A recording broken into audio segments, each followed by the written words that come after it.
Es momento de poner las cosas sobre la mesa. Es momento de saber y entender las noticias relevantes con un punto de referencia. Imer Noticias, con Berenice Rodríguez.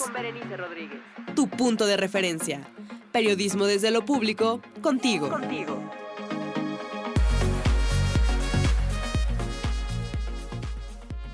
Muy buenas tardes, es la 1 en punto, hora del centro de nuestro país, y estás escuchando Imer Noticias, tu punto de referencia.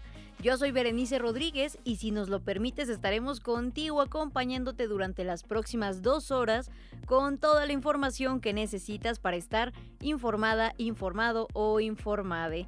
El día de hoy, viernes 10 de julio, queremos que nos ayudes a contestar la pregunta del día, que es: ¿por qué hay que cuidar a las abejas? Más adelante estaremos platicando acerca de ello, pero mientras puedes comunicarte en nuestras cuentas de Imer Noticias en redes sociales y al 55 66 31 24 27. ¡Comenzamos!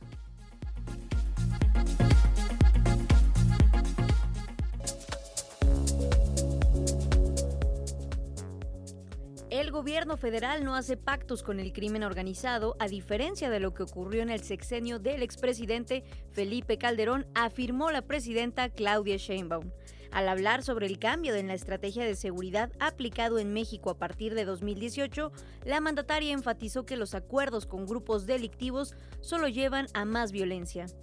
¿Qué fue lo que hizo Calderón? Calderón protegió al cártel de Sinaloa frente a otros grupos y se provocó más violencia.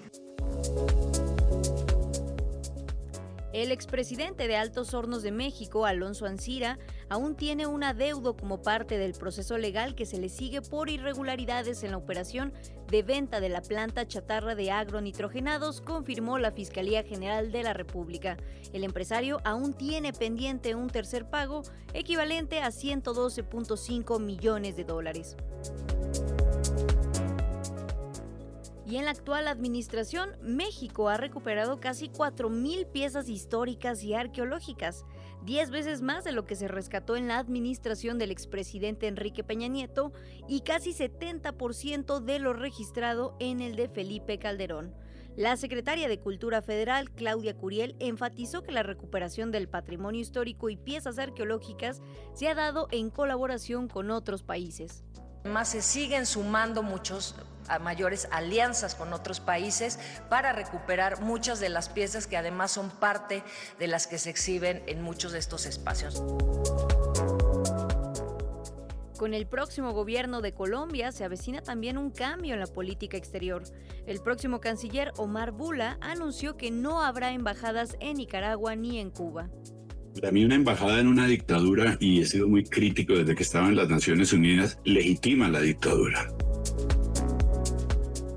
Y en nuestra edición de hoy conversaremos acerca del aniversario de Tijuana, que mañana llegará a 137 años de su fundación.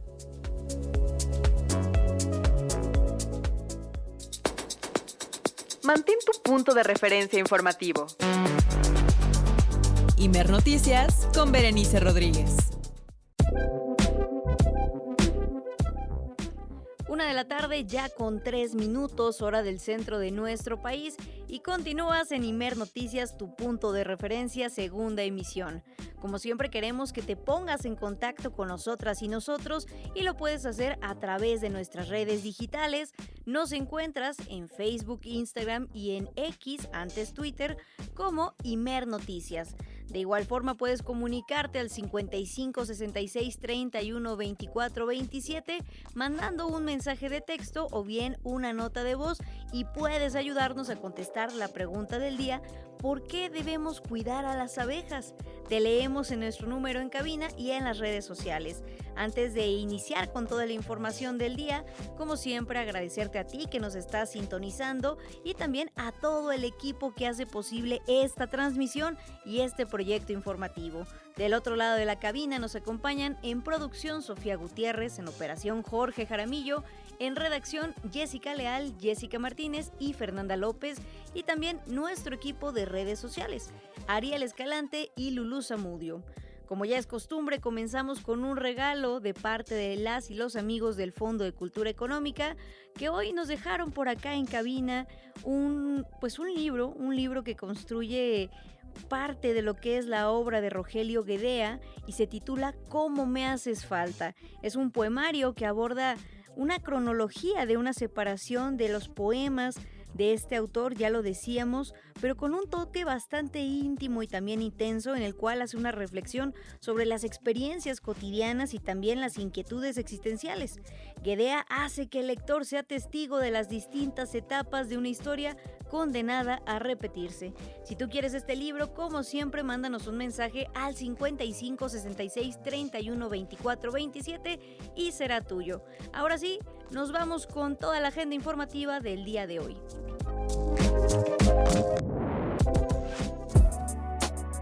Mi nombre es Jared Gutiérrez, tengo 21 años y considero que es importante cuidar a las abejas en el planeta porque ellas son una pieza clave de polinizadores. Es una especie súper importante en el planeta porque ayuda a mantener un equilibrio entre los ecosistemas y a generar a través de la polinización, creo que si no me equivoco, más del 1/3 de los alimentos dentro de lo que se consume mundialmente, por lo que si no las cuidamos, sin las abejas el planeta no podría continuar por mucho tiempo siendo sustentable y perderíamos muchas riquezas de ecosistemas y de alimentos en general.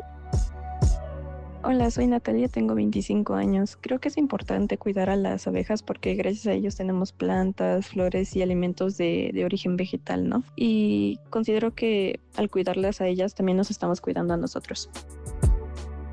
Hola, mi nombre es Ana Lilia Vega, tengo 36 años y para mí, yo pienso que las abejas son importantes para la humanidad, para nuestra vivencia.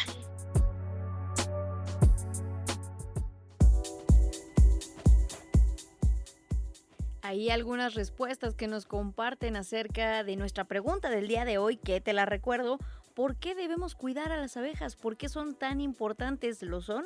Como siempre te leemos en el 55 66 31 24 27 y traemos este tema el día de hoy, viernes 10 de julio, ya que la Suprema Corte de Justicia de la Nación abrió la puerta a la defensa del territorio maya al atraer casos históricos por la protección de las abejas y los cenotes ante la crisis ambiental en el sureste de nuestro país. David Pérez con todos los detalles. El máximo tribunal del país ha decidido atraer 3 casos fundamentales que podrían cambiar para siempre la forma en que protegemos nuestro medio ambiente y los derechos de los pueblos indígenas. El caso que ha acaparado los reflectores es el amparo 790-2025. La Corte revisará si las abejas pueden ser reconocidas como sujetos de derecho. Esto permitiría a las comunidades mayas de Jopelchen en Campeche actuar legalmente como sus guardianas para evitar la muerte de esta especie vital para su cultura y economía. El ministro presidente Hugo Aguilar Ortiz señaló que este análisis permitirá estudiar si las comunidades indígenas pueden defender la naturaleza en su propia representación frente a la actual crisis ecológica. En fecha reciente se ha reconocido constitucionalmente un concepto muy interesante que es el de la bioculturalidad. Sin duda las abejas tienen o desempeñan una función ecológica fundamental en la región y en la vida del planeta, pero también están ligados indisolublemente con los habitantes de la región, con los habitantes del pueblo maya. Entonces también nos va a permitir explorar el alcance de este concepto que está en el artículo 2 de la Constitución Federal. Pero eso no es todo. El Pleno de la Corte también atrajo 2 casos cruciales para el pueblo maya de Jomún en Yucatán, en su lucha por la protección del anillo de los cenotes. En primer lugar, la Corte analizará si se debe reconocer la personalidad jurídica de esta reserva geohidrológica para proteger el acuífero frente a la contaminación de granjas porcícolas. Además, se revisará el emblemático caso de las niñas, niños y adolescentes de Jomún, quienes desde 2018 han luchado para frenar la operación de la megagranja Papo por el riesgo inminente que representa para sus derechos al agua, la salud y un medio ambiente sano. La votación fue de 8 votos a favor y 1 en contra. Con esto, la Suprema Corte de Justicia de la Nación se prepara para sentar precedentes inéditos sobre el reconocimiento de la naturaleza y el papel de las comunidades como sus defensores. Para Imer Noticias, David Pérez de Tejada.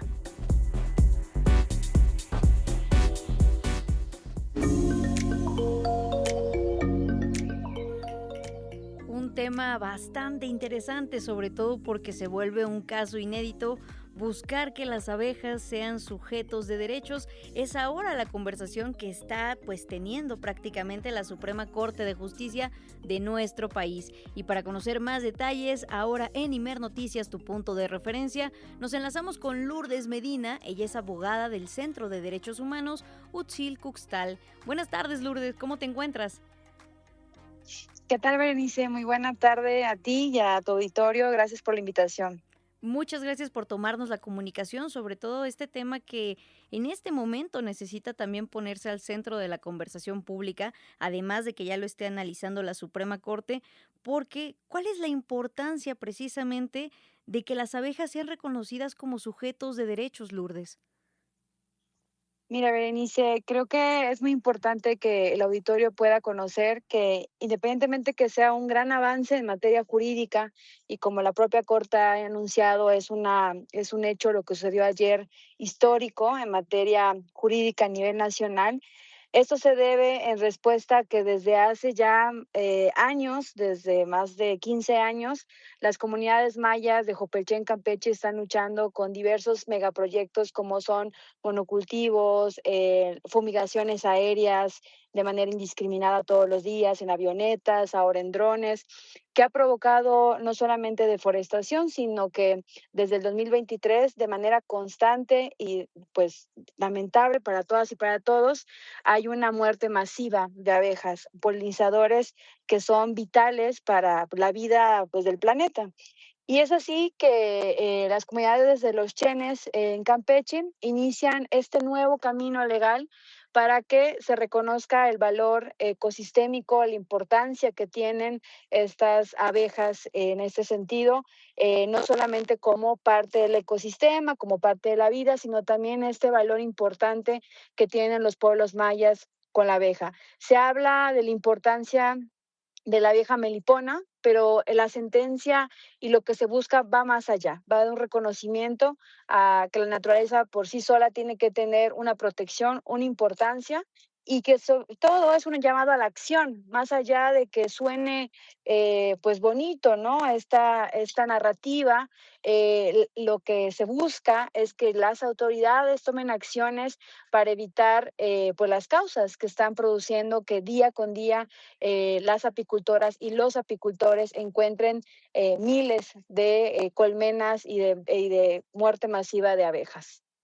Que eso es fundamental, como ya lo decías, no únicamente con las abejas, sino que todo el ecosistema, la flora y la fauna, tenga una protección efectiva y real ante esta depredación que cada vez vemos que avanza también en el suroeste de nuestro país. Preguntarte también, Lourdes, acerca de cuál es la relación de los pueblos mayas con el medio ambiente. Si bien es importante para toda la sociedad, ¿hay algo particular en la cultura de los pueblos mayas que les acerca más y les sensibiliza más con lo que hay alrededor? Insistimos, con la flora, con la fauna.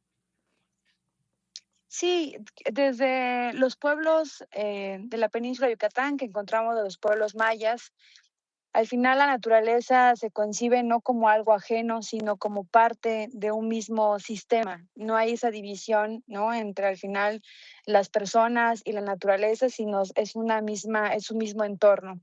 Y en especial estos juicios que ahora llegan ahora al máximo tribunal del país representan dos elementos de la naturaleza que desde el origen, ¿no? De los pueblos, la historia, la cosmovisión, están involucrados con sus formas de vida, con sus ceremonias, con muchas de las prácticas que sirven y que aún, ¿no? A lo largo de los años, ¿no? En estos pueblos que ahora podemos llamar contemporáneos, se siguen manteniendo.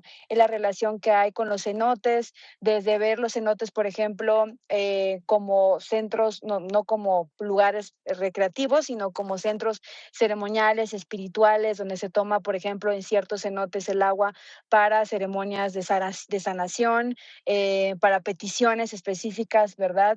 También en el caso de las abejas también hay toda una documentación del valor cultural que tienen con la vida de las comunidades mayas y que no ha desaparecido.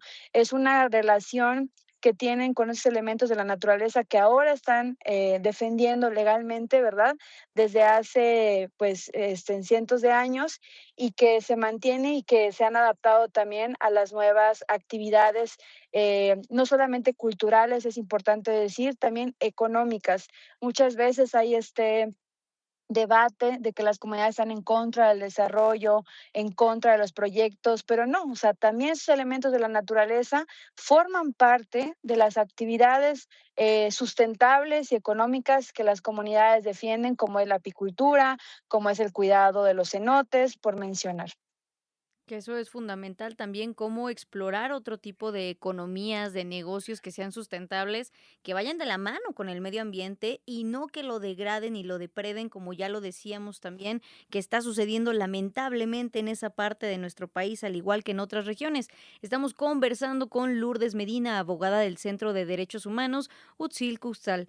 Lourdes, también preguntarte sobre cómo se llegó a esta decisión de implementar los amparos. ¿Por qué llegar hasta este recurso? ¿Qué tuvo que suceder antes? O más bien, ¿qué no pasó? Sí, pues ahora sí que como platicaba yo ayer con mi familia, creo que la reflexión es para que justo nosotras, las organizaciones, los pueblos indígenas que están llevando esta batalla legal, lleguen a los tribunales, es que ha fallado las leyes, han fallado las autoridades, ha fallado, ¿no? Todo el aparato que se encarga de proteger la vida, de proteger el ambiente, de proteger nuestra salud, de proteger la naturaleza. Estos dos casos, bueno, pueblos que llegan ahora al máximo tribunal del país, vienen de procesos de lucha de años. Los chenes tienen en Campeche, más de 15 años defendiéndose en contra de monocultivos, fumigaciones aéreas, depredación ahora sí del ecosistema, que es lamentablemente, si uno acude, ¿verdad? Visible a la simple vista humana, es visible cómo ese ecosistema y ese territorio está devastado.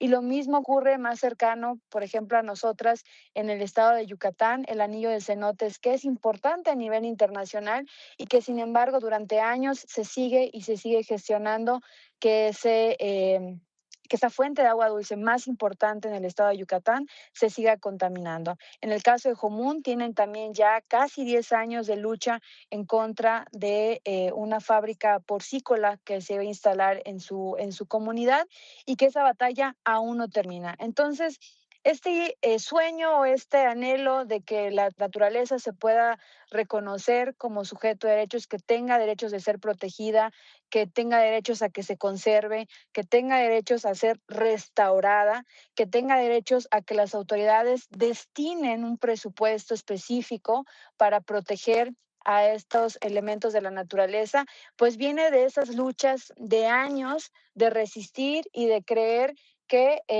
la situación que está ocurriendo pues está mal y que debe de cambiar, ¿no? Entonces esta oportunidad que ahora el máximo tribunal, la Suprema Corte, voltea a ver esta crisis que está ocurriendo en la península de Yucatán, da un aliento y también da esperanza de que realmente se pueden ahora tomar decisiones en este momento judiciales, pero que pueden aterrizar en acciones pues prácticas. Ayer en la sesión del tribunal, uno de los ministros decía, cuando hablaba del caso de las abejas, cómo se pueden tomar acciones para que realmente se reconozcan sus derechos. Hablaban, por ejemplo, de reconocer a la abeja no como ganado, como actualmente se reconoce en México, sino como reconocerla como una especie polinizadora que es, e incluso incluirla en la norma específica como una especie en peligro de extinción, que eso activaría otros mecanismos de protección. Hablaba otra acción concreta, por ejemplo, de la regularización de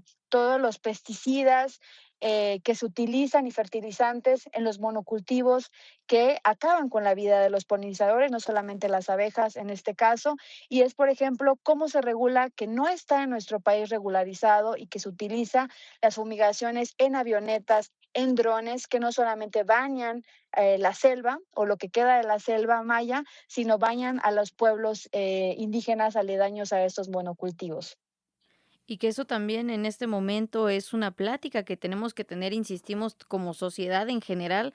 Ya lo decías, que se reconozca tanto a flora y a fauna, en este caso las abejas y los cenotes, como sujetos de derechos y que eso efectivamente les brinde protección. Sobre todo también pensando que ya se mencionaba, por ejemplo, en esta sesión de ayer de la Suprema Corte, los derechos bioculturales de estos dos entes, abejas y cenotes. Sin embargo, pues esta relación, insistimos, ha existido de forma histórica, sobre todo pues en esta parte del país, en la región suroeste, en los pueblos mayas. Entonces, tendría que ser reconocido y protegido y, como ya lo mencionabas, incluso también tendría que haber un presupuesto destinado a la preservación, más allá de la categoría ambigua de salvar el medio ambiente, rescatar el medio ambiente. Tiene que haber acciones específicas muy determinantes para proteger a pues a estos ecosistemas en general. De hecho, también nada más mencionar rápidamente que en esta misma sesión de ayer también se atrajo 2 recursos que hablan, como ya nos comentabas, de este anillo de los cenotes que se encuentra sobre todo pues en Yucatán y que ha sido impulsado por el pueblo maya de Jomún. Entonces, parece que hay una puerta abierta por parte de la Suprema Corte y seguiremos muy al pendiente de en qué termina toda esta conversación que esperamos sea en beneficio de las abejas, de los cenotes y de toda la comunidad de esa región de nuestro país. Lourdes, ¿cómo podemos seguir más de cerca este caso? Gracias, Berenice, al auditorio por el interés. Es algo, como tú acabas de mencionar, y rescato, un llamado también a la acción. No es un beneficio que se esté buscando, ¿no? Como a los cenotes en específico, de verlo de manera abstracta. Tú ya lo decías, es un beneficio para todas, para todos, no solamente para las abejas, sino es un beneficio ecológico, ambiental y de salud pública, ¿no? De todas las personas que habitamos en la península de Yucatán. Pueden seguirnos en las redes de las organizaciones que estamos impulsando, pues estas iniciativas, como es el Colectivo Maya de los Chenes, como es el Centro de Derechos Utzil Kuxtal, donde iniciaremos con la difusión de la información de la campaña informativa en camino, ¿no? A que estas discusiones lleguen a la Corte. La Corte lo que hizo ayer es decir, estos asuntos son de importancia, son de trascendencia, no solamente jurídica a nivel nacional, porque es la primera vez que el tribunal va a hablar de esos temas en México, sino es algo que está impactando la vida de las personas y de la naturaleza de esta región del país.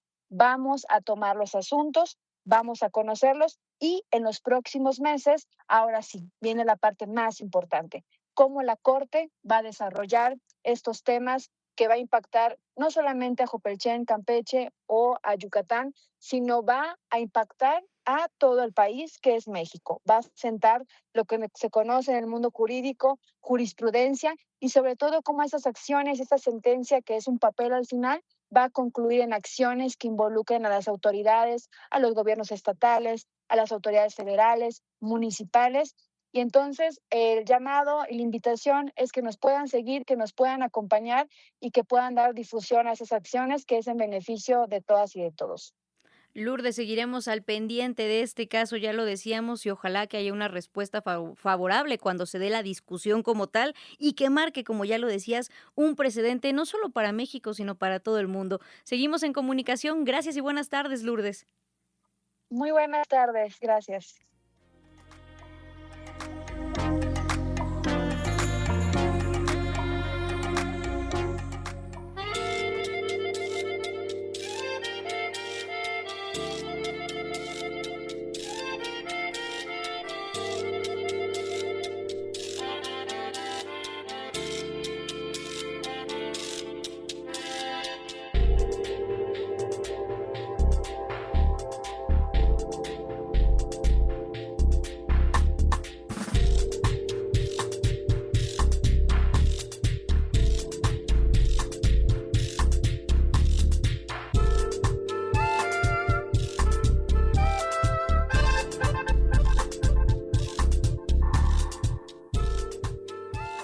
Escuchamos un fragmento de Nortec Collective, una banda que prácticamente radica la mayoría de sus integrantes en Tijuana. Esto lo traemos a colación porque, como ya les adelantábamos al inicio de este espacio, la ciudad de Tijuana llega mañana a 137 años de su fundación y más adelante estaremos conversando sobre ello.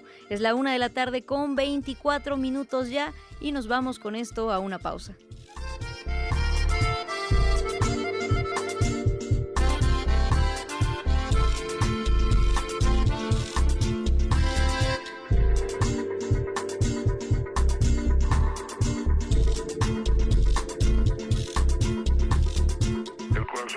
Muchas veces me domina. Quisiera que fuera al revés, pero no puedo.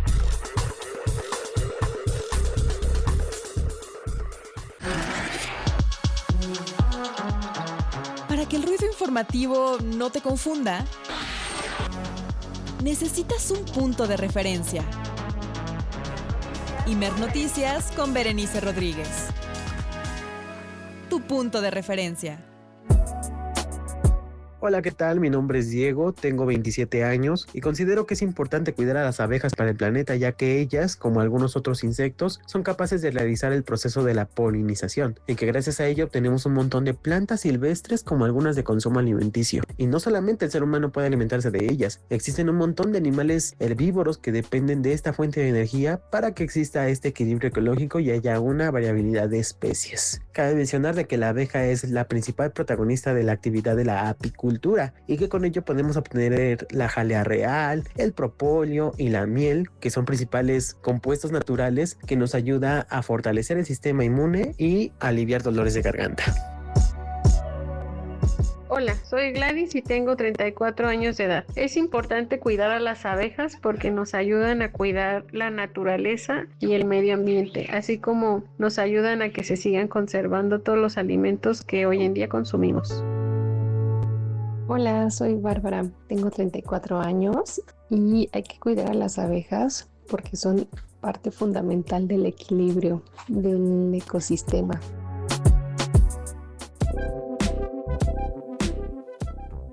¿Por qué hay que cuidar a las abejas? Es la pregunta del día de hoy que te invitamos a que nos ayudes a contestar. Lo puedes hacer a través de nuestras redes sociales, Facebook, Instagram y Twitter. Nos encuentras como Imer Noticias y al 55 66 31 24 27 con un texto o bien con una nota de voz y la estaremos compartiendo a lo largo de esta transmisión. También por Twitter nos llegó ya una respuesta en la que nos dice Necrodroid: las abejas, como cualquier ser vivo en todos los ecosistemas, quienes son los nativos de este mundo, por lógica tienen más derechos de existencia ya que aportan al equilibrio del mundo, cosa contraria a lo que hacen los hombres y las mujeres que, a mi parecer, son una plaga para la vida. Un comentario: pues sí, hay que reconocer que todos coexistimos en este mundo y que no deberíamos de privilegiar la vida de unos sobre otros y que deberíamos de defender los derechos de la flora y de la fauna, como ahora parece que se va a revisar en la Suprema Corte de Justicia de la Nación. Continuamos con la información aquí en Imer Noticias.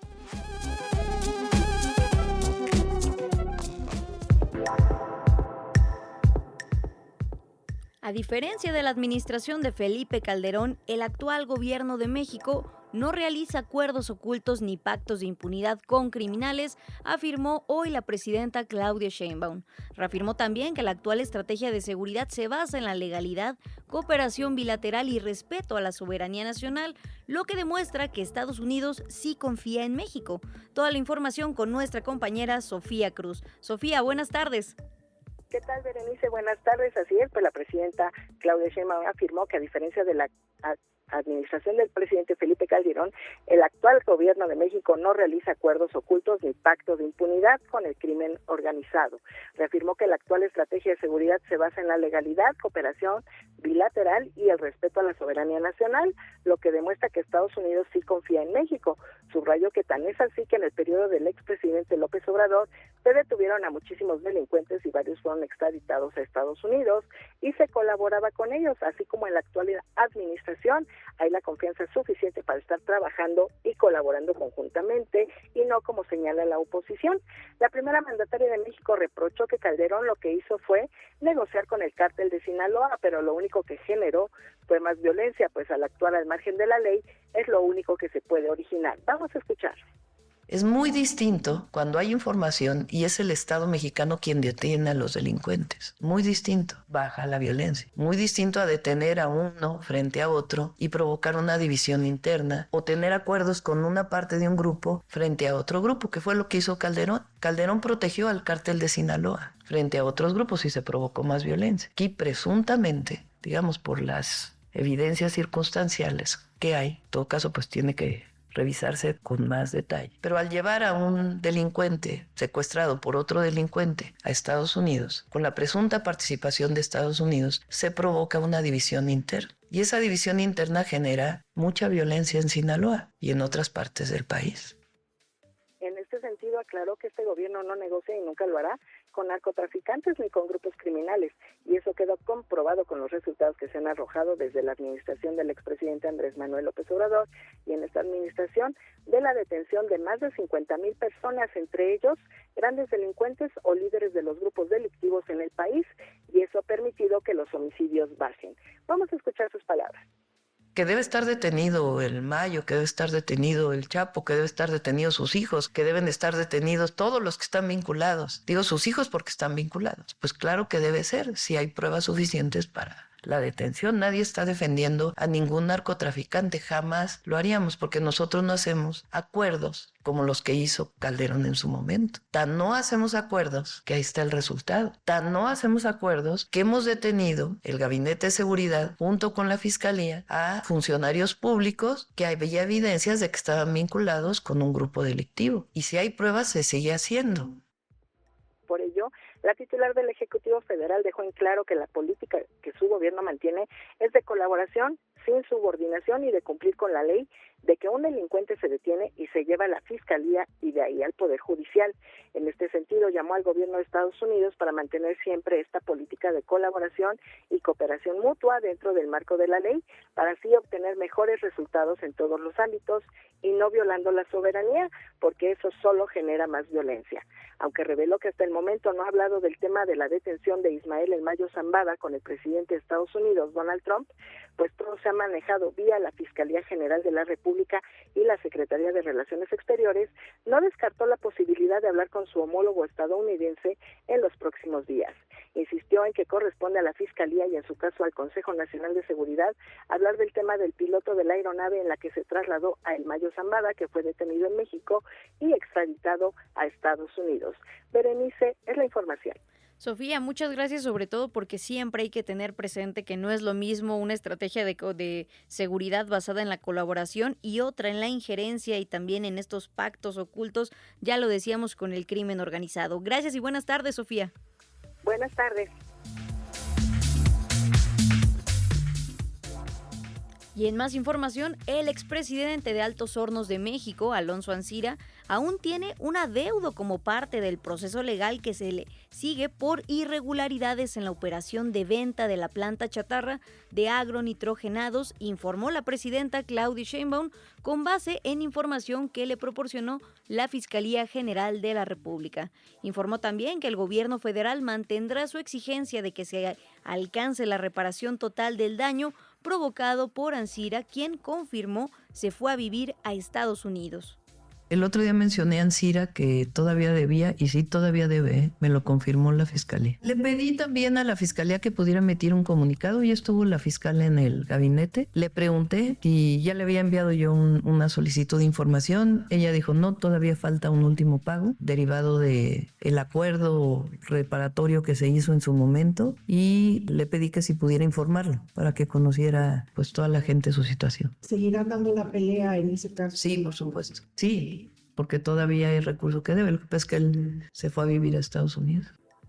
Y en ese contexto, la Fiscalía General de la República confirmó que Ancira incumplió el pago final del acuerdo reparatorio por la venta sobre precio, recordemos, de la planta de fertilizantes agronitrogenados. Según un dictamen, Pemex adquirió la planta en $275 millones, cuando su valor real era de aproximadamente $58.3 millones, lo que generó un daño al erario por $216.6 millones. El imputado se comprometió entonces a pagar esa cantidad en 3 parcialidades y cumplió con las primeras 12 2 entregas por un total de $104 millones. Sin embargo, el tercer pago de $112.5 millones no se realizó. Tras una prórroga, el proceso volvió a trabarse por un amparo. Aunque el amparo fue negado en noviembre de 2025 y confirmado por un tribunal en junio de este año, aún permanecen 2 recursos de apelación pendientes, lo que impide avanzar en el procedimiento penal contra ambos.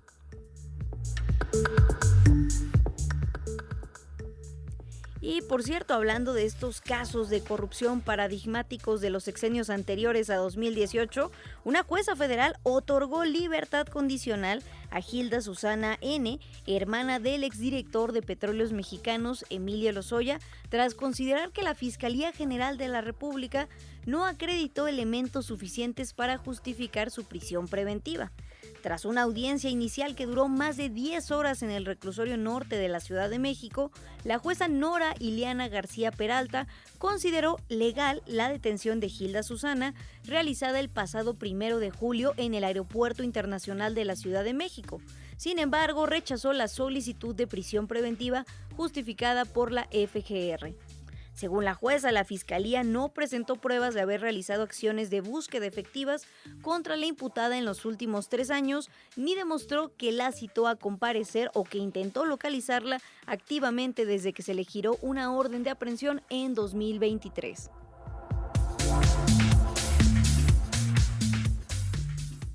Y en otras noticias, Alejandro Álvarez Puga, hermano del empresario Víctor Manuel Álvarez Puga y cuñado de la conductora de televisión Inés Gómez Mont, fue detenido en Cancún, Quintana Roo, acusado de formar parte de una presunta red dedicada a operaciones con recursos de procedencia ilícita, peculado y también delincuencia organizada. La FGR confirmó que cumplimentó la orden de aprehensión contra Álvarez Puga por su posible participación en el delito de defraudación fiscal. Y es que de acuerdo con el Registro Nacional de Detenciones de la Secretaría de Seguridad y Protección Ciudadana, fue arrestado la noche del 9 de julio y puesto a disposición de un juez federal en el reclusorio sur de la Ciudad de México. Con base en investigaciones de la Fiscalía General de la República, el detenido habría participado junto a su hermano Víctor e Inés Gómez Mont en un esquema que involucró el uso de empresas fantasma para desviar recursos públicos para equipamiento y servicios en centros penitenciarios federales. Las autoridades estiman que el monto total desviado asciende a cerca de los 2.950 millones de pesos. Las órdenes de aprehensión emitidas en septiembre de 2021 contra la pareja Gómez Mont Álvarez Puga también involucran a otros implicados, a quienes la Fiscalía General de la República identifica como líderes o facilitadores principales de un entramado de facturación simulada con más de 1.400 operaciones bancarias irregulares. Inés Gómez Mont y su esposo Víctor Manuel Álvarez Puga se encuentran prófugos de la ley desde 2021.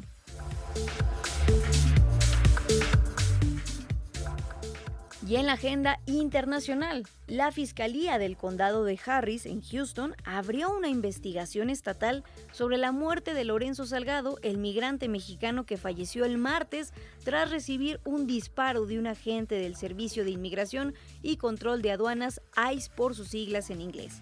El fiscal del distrito, Sean Tier, denunció que las autoridades federales no le han dado el mismo nivel de acceso que se tiene en otros tiroteos policiales, pero advirtió que irán hasta las últimas consecuencias y que nadie podrá ampararse en su cargo si se cometió un delito como homicidio o bien manipulación de pruebas.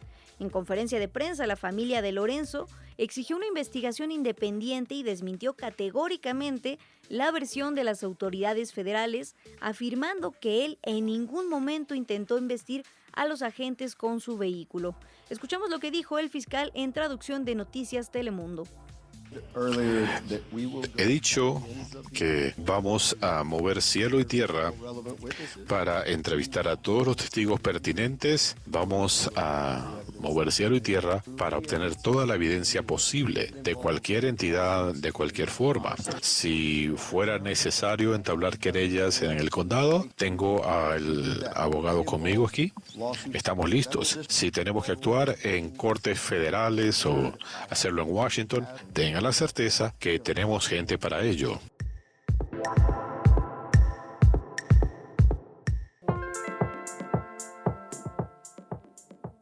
Vamos con más información, ya que durante el año y 9 meses que lleva la administración de la presidenta Claudia Sheinbaum, se han repatriado 3.716 piezas arqueológicas, históricas y etnográficas, la mayor cantidad de los últimos 2 sexenios, informó el director general del INAH, Omar Vázquez. El funcionario destacó que desde el inicio de la Cuarta Transformación en 2018 suman 17.878 piezas recuperadas, principalmente procedentes de Estados Unidos, Italia, Canadá, Francia y España. Sofía Cruz nos tiene toda la información.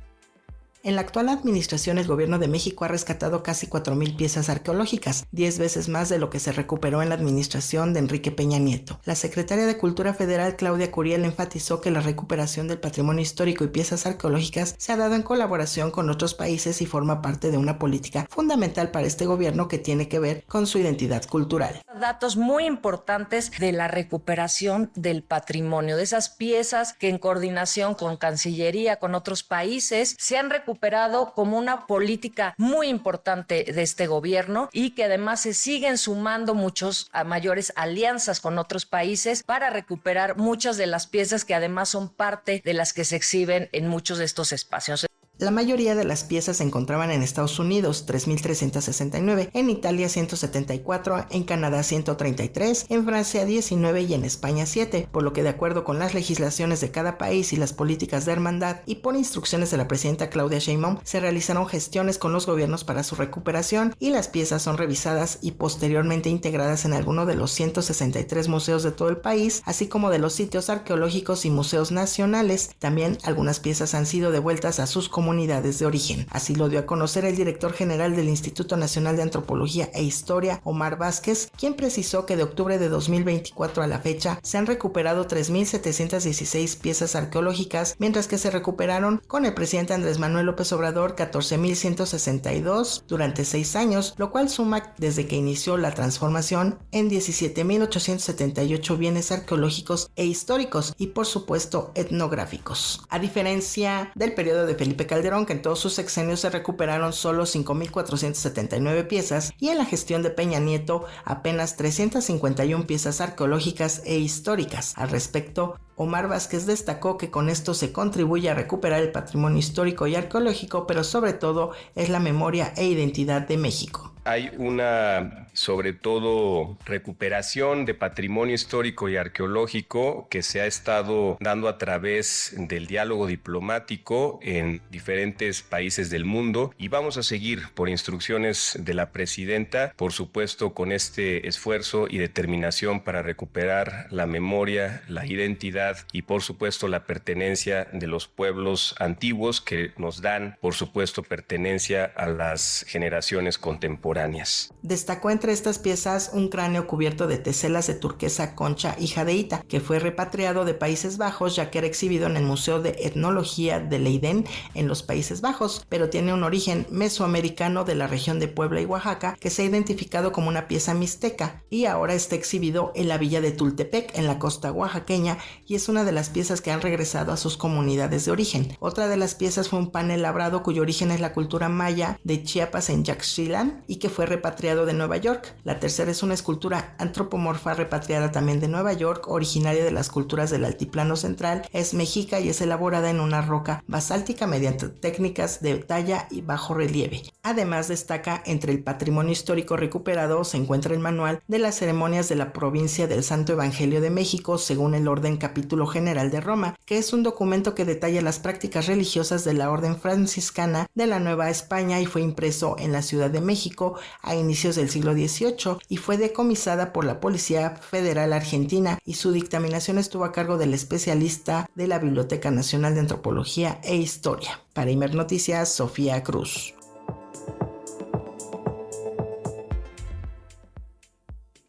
Fundamental precisamente la defensa y recuperación de nuestro patrimonio, como ya lo escuchábamos en esta cápsula de Sofía Cruz. Vamos ahora con otros temas, ya que en medio del debate jurídico que analiza la Suprema Corte sobre el alcance de la protección patrimonial de Frida Kahlo, la secretaria de Cultura, Claudia Curiel de Icaza, defendió esta mañana en Palacio Nacional la decisión de las autoridades culturales de impedir la exportación definitiva de una obra de la pintora mexicana. De la Suprema Corte es distinto. Ahí lo que se está hablando es de una petición para que una obra se pueda exportar definitivamente y está hablando justamente de que el INVAL ha protegido y ha negado que eso pueda ser una exportación definitiva porque nuestra vocación es la protección del patrimonio y tiene que ver con que está catalogado como patrimonio. Son cosas distintas. La colección Gelman va y regresa, es privada pero tiene protección y lo otro es justamente al revés. Nosotros desde la Secretaría de Cultura a través del INVAL lo que hicimos fue negar en ese caso específico que esa obra pudiera exportarse definitivamente. Entonces en ambos casos estamos cumpliendo con la protección de las obras que tienen patrimonio y con la vocación que es justamente la preservación, revisar que estén en óptimas condiciones. En ese sentido, el Pleno de la Corte reasumió su competencia para resolver un amparo clave sobre la protección de la obra de Frida Kahlo. Con 8 votos a favor y 1 en contra, los ministros atraerán el caso que cuestiona si el decreto presidencial de 1984, que declara monumento artístico toda la obra de Frida Kahlo, puede impedir de manera absoluta su exportación definitiva, incluso tratándose de piezas en manos de particulares. El caso tiene implicaciones directas para colecciones como la Gelman, que incluye varias obras emblemáticas de Frida Kahlo y otras privadas. La secretaria Curiel expuso que el INVAL mantiene supervisión técnica para que se respete la ley de monumentos. Lo que presentamos aquí de la colección Gelman se reitera, la colección es privada por protección de patrimonio por la ley, solamente puede salir 2 años por la ley de aduanas. El acompañamiento del INVAL es siempre revisar la conservación y por supuesto el acompañamiento con los coleccionistas para que estén en óptimas condiciones y esta exposición que termina ya a finales de la siguiente semana se ha mencionado ya en muchas ocasiones que regresa a los 2 años. En el 2028 va a regresar a otro estado que va a ser en Nuevo León, en Monterrey, que va a estar en el Museo Marco, que lo estamos anunciando, la siguiente semana se ahondará, pero está regresando, ya tiene una sede puntual como se acordó.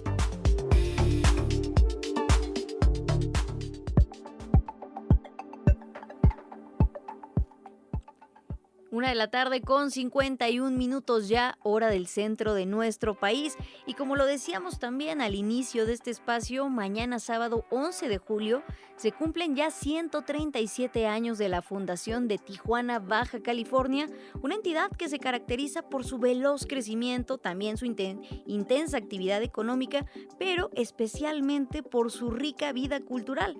Abye Vargas nos cuenta la historia de esta ciudad, donde usted nos escucha a través de nuestra emisora hermana Fusión. Escuchamos.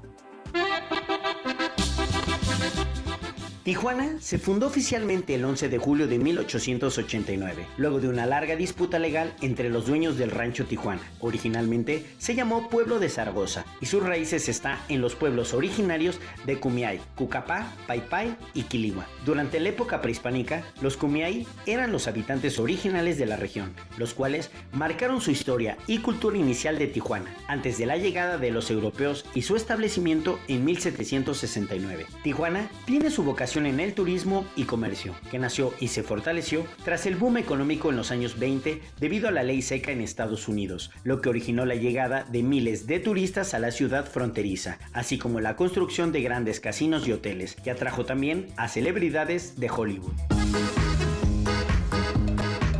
Tijuana experimentó un rápido desarrollo económico y en infraestructura, lo que la posicionó como una de las ciudades más grandes de México. Además, las industrias de manufactura, turismo y servicios vivieron un importante desarrollo debido a la cercanía con la frontera con Estados Unidos. En 1940, la ciudad experimentó una gran ola migratoria de mexicanos provenientes de varios estados del país, que le dio una gran fusión cultural única en México. La llegada se originó por los retornos forzados de la Gran Depresión estadounidense, tras las miles de deportaciones de mexicanos desde California, y ante la falta de oportunidades en sus lugares de origen. Muchos decidieron establecerse en Tijuana. En 1980, Tijuana dejó de ser un destino de paso turístico y comercial para consolidarse como una ciudad moderna, y marcó el inicio y consolidación de la zona Río, en donde se concentran los negocios más importantes. Esa época también fue marcada por la demolición del icónico Puente México, el primer puente de la ciudad y que atravesaba todo el río Tijuana. Sin embargo, no todo fueron buenas noticias para Tijuana, pues el 23 de marzo de 1994, el asesinato del candidato presidencial del PRI, Luis Donaldo Colosio, en un mitin en la colonia Lomas Taurinas, dejó una huella imborrable en la ciudad fronteriza. El descontento y la permanente exigencia de justicia de Tijuana dio paso a la instalación del monumento de Colosio en la Plaza de la Unidad y la Esperanza en Lomas Taurinas, el cual actualmente es visitado en cada aniversario luctuoso por decenas de personas. El primer presidente municipal de Tijuana en 1954 fue Gustavo Aubanel Vallejo, quien consolidó la estructura gubernamental y administrativa de la ciudad. Para 1989, Ernesto Rufo Coppel, de origen tijuanense del partido Acción Nacional, marcó historia al ser el primer gobernador de oposición en México, terminando con décadas de administraciones del PRI. En suma, hablar de Tijuana es hablar de una urbe en constante movimiento, con un intenso ambiente cultural, político y social alimentado por emigrantes de todo el país e incluso de otras naciones, quienes encontraron en esta ciudad un territorio en donde trabajar, vivir y crear a unos cuantos metros del muro con Estados Unidos, con la noción permanente de estar en la frontera justo donde inicia la puerta hacia América Latina. Para Imer Noticias, Abye Vargas.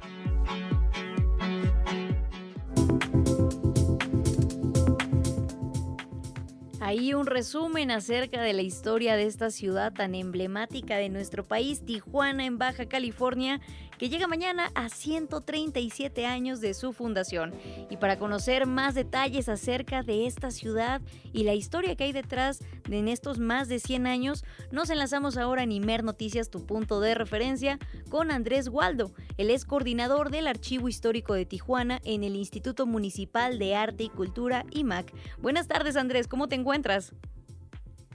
Hola, ¿qué tal? Muy buen día a todas y todos los que nos escuchan. Muy bien, acá estudiando la gota gorda por los festejos del aniversario de la ciudad. Qué emoción que ya es mañana precisamente este día, Andrés. Muchas gracias por tomarnos la comunicación. ¿Cómo llega esta ciudad a 137 años de su existencia, Andrés? ¿Qué es hoy en día Tijuana? Tijuana actualmente y siempre ha sido una ciudad diversa, multicultural y sobre todo de progreso, ya que Tijuana, desde su historia, ha sido forjada por gente proveniente de otras partes de la República. Y creo que en eso recae la esencia y la personalidad de esta gran ciudad fronteriza que es Tijuana. Y precisamente, pues mañana, 11 de julio de este año, cumplimos 137 años de varios procesos y reconfiguraciones que ha tenido la ciudad, y como debe ser, siempre celebramos aventamos la casa por la ventana para celebrar a nuestra ciudad, todo lo que nos ha dado a todas y a todos los tijuanenses con eventos y actividades relacionadas con la historia de lo que es la ciudad de Tijuana.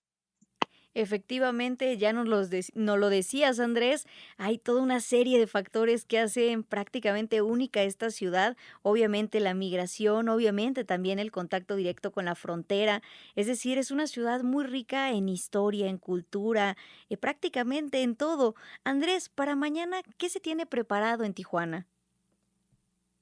Pues mira, precisamente en el marco de los 137 años de la Fundación de Tijuana, llevamos a cabo lo que es un simposio de Historia Tijuana, que es un evento que arrancó el día miércoles 8 de julio y mañana se clausura el simposio con conferencias, actividades magistrales, que precisamente, bueno, hoy Tendremos la presencia de la maestra Cristina Rivera Garza, aquí en la edición 19 del Simposio de Historia Tijuana, para cerrar este día de actividades. Y mañana precisamente cerramos el Simposio de Historia Tijuana con una conferencia magistral con Norma Iglesias y Sergio Brown, que nos relata los 25 años del colectivo Nortec. Pero pues todo eso es para celebrar a Tijuana, ¿no? Entonces considero que los tijuanenses el público de ambos lados de la frontera se pueden dar cita en el antiguo Palacio Municipal, sede del Instituto Municipal de Arte y Cultura y sede también de ese simposio de Historia de Tijuana, para que nos acompañen a celebrar Tijuana y sobre todo a escuchar hablar de Tijuana. Y después de la conferencia de los 25 años de Nortec, se reinaugura la Galería de la Ciudad, la primera galería que tuvo Tijuana, fundada en la década de los 80, como un espacio para abrirle a los artistas plásticos de esta región un espacio para poder exhibir y exponer sus obras. Entonces consideramos que todas esas actividades relacionadas con la cultura, la historia de la ciudad, pues tenemos que toda la gente que nos escucha, pues sobre todo de aquí de este lado de la frontera de Tijuana, pues que nos visiten. La entrada es gratuita y celebremos la ciudad como debe ser. Celebremos a Tijuana como debe ser en su 137 aniversario. Estamos conversando con Andrés Waldo, coordinador del Archivo Histórico de Tijuana en el Instituto Municipal de Arte y Cultura. Andrés, preguntarte también, ¿por qué a pesar de que, vamos, son muchas las ciudades que colindan con la frontera en Estados Unidos, qué ha hecho, por ejemplo, que Tijuana adopte una personalidad especial y una relación muy particular, insistimos, con lo que es la frontera estadounidense? Fíjate que precisamente es un tema interesante porque si nos remontamos a principios del siglo XX y sobre todo en el periodo de la ley seca o ley Volstead, como la ley que se promulga en Estados Unidos o se produzca o se distribuye el alcohol, a raíz de esa ley, la frontera mexicana, obviamente que colinda con Estados Unidos, empieza a tener un crecimiento económico importante. Pero sobre todo Tijuana, a diferencia de Tecate, por ejemplo, o Mexicali, que son municipios de Baja California que colindan con Estados Unidos, o como Ciudad Juárez o Nogales, que también son fronteras. Tijuana tiene una particularidad interesante topográficamente en línea recta hacia el norte, ¿no? Colinda con la ciudad de San Diego, colinda con Los Ángeles y con San Francisco, que son las tres ciudades más importantes de California. Entonces, por esa línea recta, en la topografía en el que se encuentra Tijuana, pues con mucha razón tuvo más auge que otras ciudades fronterizas con Estados Unidos, ¿no? Y sobre todo también por los atractivos naturales que desde finales del siglo XIX, como los manantiales de agua caliente, que eran manantiales que precisamente los visitantes de Estados Unidos visitaban, vaya, a finales del siglo XIX con propiedades médicas, pues a raíz de ahí se empezó a hacer todo un boom de los visitantes en aquel entonces poblado de Tijuana.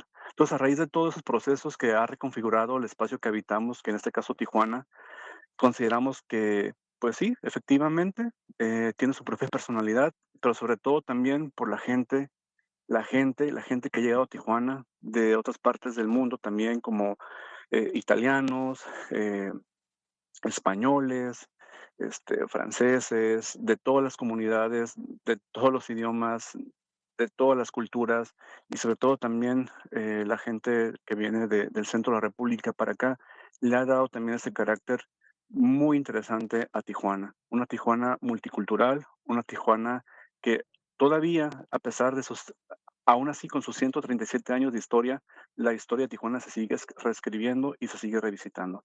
Entonces, le toca a las nuevas generaciones de tijuanenses, a las nuevas generaciones también, pues, retomar, ¿no? Esa, eh, pues esa manera o esas formas o esos escritos por la ciudad, ¿no? Las historias no están escritas todavía en su totalidad. No hay discursos oficiales, sino es el discurso de la gente, de la comunidad. Entonces consideramos que en Tijuana, por ser todavía una ciudad joven, Contamos todavía con los testimonios de los antiguos residentes de la ciudad, que son valiosísimos y afortunadamente tenemos ese privilegio de conocerlos y a través de ellos contar la historia de la ciudad, que es riquísima, es importante, es bella la historia de la ciudad de Tijuana. Efectivamente, una ciudad la hace su gente y no solamente las personas que son originarias de esa ubicación, sino como ya lo decías, esta mezcolanza, esta integración que se hace pareciera de forma muy natural en Tijuana, insistimos, casi como una torre de Babel, una ciudad muy cosmopolita y que incluso ahorita que nos comentabas parte de las actividades que van a acontecer mañana precisamente en esta celebración de los 137 años de Tijuana, Andrés Waldo, nos mencionabas algo muy particular que de hecho hoy abrimos parte de este espacio con una canción obviamente de Nortec que creo que engloba bien este sentido como muy mexicano, con toques muy, ¿cómo decirlo? Como rancheros que nos recuerdan, ¿no? Como lo más profundo de lo que es México, de alguna temporada de México más bien, pero a la vez esta fusión con lo electrónico, con lo nuevo, con lo diferente, y que en Tijuana pareciera que ha encontrado lugar y que es un lugar muy natural. No es algo que parezca impostado, al contrario, parece que de ahí emana y que por eso también se ha vuelto un centro cultural a lo largo de décadas desde el siglo pasado y que hoy en día sigue siendo punta de lanza también a nivel nacional e internacional. Claro que sí, digo, Nortec Nortec es la esencia de la ciudad, ¿no? Es esa mezcla, esa cultura, esa energía que sientes cuando pisas las calles de la ciudad, eso que sientes cuando caminamos la zona centro de Tijuana, que para muchos puede ser fea, puede ser olorosa, como como algunos centros históricos, ¿no? Pero el centro de la ciudad de Tijuana es hermosa a cualquier hora de la ciudad, a cualquier hora del día. ¿Por qué? Porque convergen tanta gente, tantos sonidos, tantos acentos de todas las personas que vienen de todas partes, entonces hace toda una mezcla interesante y es eso, exactamente. Lo que se produce en Tijuana es eso, es el reflejo de toda esa diversidad y de toda esa magia y energía que tiene Tijuana. Digo, ya como opinión muy personal y tal vez muy subjetiva, me comentaban unos compañeros cuando estudié la carrera de historia en la Universidad Autónoma de Baja California, que Tijuana tiene esa misma energía que tiene Nueva York o que tiene Ciudad de México, ¿no? A pesar de que Tijuana es muy pequeña a comparación de esas ciudades como Ciudad de México o Nueva York, pero Tijuana en particularidad, esa energía.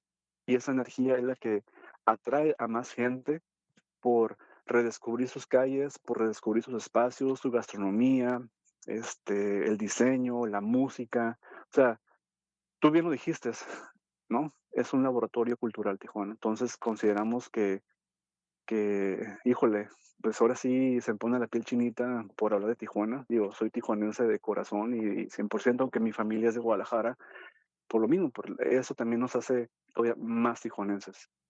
Todavía más tijuanenses y mañana mucho más con los 137 años que se cumplen ya. Andrés Waldo, por último, ¿nos repites rápidamente algunos de los eventos que va a haber el día de mañana? Sí, claro que sí. Pues mira, mañana a las 17:30, tiempo de Tijuana, tenemos la conferencia magistral con Norma Iglesias y Sergio Brown, que se llama Nortequeado, Reflexiones sobre un archivo audiovisual a 25 años del surgimiento del colectivo Norte. Pero también tenemos al doctor Jonathan Moisés Curiel, que es un gran promotor cultural de acá de Tijuana, con su conferencia Geopoéticas Fronterizas, la huella sensible del arte en la historia de Tijuana. Y a las 19 horas inauguramos lo que es, bueno, más bien, reinauguramos o reaperturamos lo que es la Galería de la Ciudad con una colectiva plástica, también de nuevas generaciones de artistas que le han dado un significado más importante y más latente a las artes aquí en esta frontera. Las artes en la frontera y sobre todo esta ciudad que no olvida sus raíces, pero que está en constante reinvención, y que recibe con los brazos abiertos a muchas personas, a muchas comunidades y obviamente eso la hace también tan rica culturalmente. Andrés Waldo, coordinador del Archivo Histórico de Tijuana en el Instituto Municipal de Arte y Cultura, mejor conocido como IMAC, muchísimas gracias por esta conversación con toda la audiencia de Imer Noticias y obviamente también con la audiencia de Fusión que nos escuchan a través del 102.5 FM en Tijuana, en la parte más norte de nuestro país. Andrés, muchas gracias y buenas tardes. Abrazo fuerte, gracias por todo.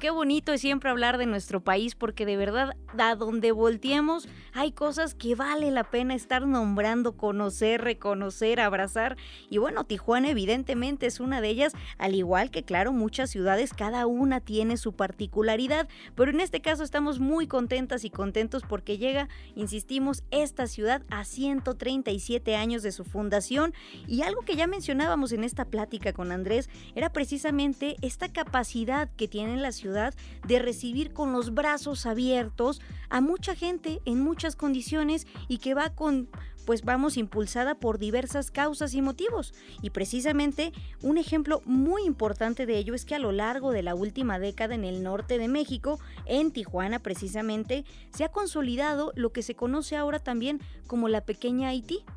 Un enclave que ofrece alojamiento a la comunidad migrante de haitianos que buscan llegar a los Estados Unidos.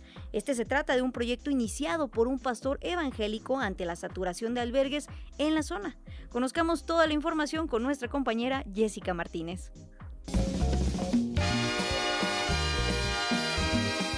En 2016 inició un flujo migratorio masivo y transitorio con destino a Estados Unidos, que se ha transformado en un fenómeno de asentamiento de la comunidad haitiana en el norte de México, en Tijuana, Baja California. Su presencia no pasa desapercibida entre los locales, y una muestra de ello es el surgimiento de la denominada Pequeña Haití, un enclave ubicado en el Cañón de los Alacranes, en una zona sinuosa y marginada dentro de la colonia Divina Providencia en la delegación de Playas de Tijuana. Se trata de un proyecto impulsado por el pastor evangélico Gustavo Banda, quien abrió las puertas del templo cristiano Embajadores de Jesús para dar albergue a las personas migrantes que llegaban a las inmediaciones. Hoy en día, la Pequeña Haití, también conocida como la Ciudad de Dios, ya no es solo un refugio que ofrece alojamiento, alimento y servicios comunitarios a la comunidad migrante. Se ha extendido en un complejo de edificios en construcción que buscan hacer frente a la saturación de albergues ante los flujos migratorios. La supervivencia de este complejo migratorio se sostiene de las donaciones, el voluntariado y la participación de la misma comunidad migrante. A diferencia del histórico y homónimo barrio de Little Haití, ubicado del otro lado de la frontera, en Miami, Florida, que se ha consolidado en un distrito comercial y cultural integrado a la urbe de Estados Unidos, la versión tijuanense de la Pequeña Haití nació en función de la respuesta de apoyo humanitario.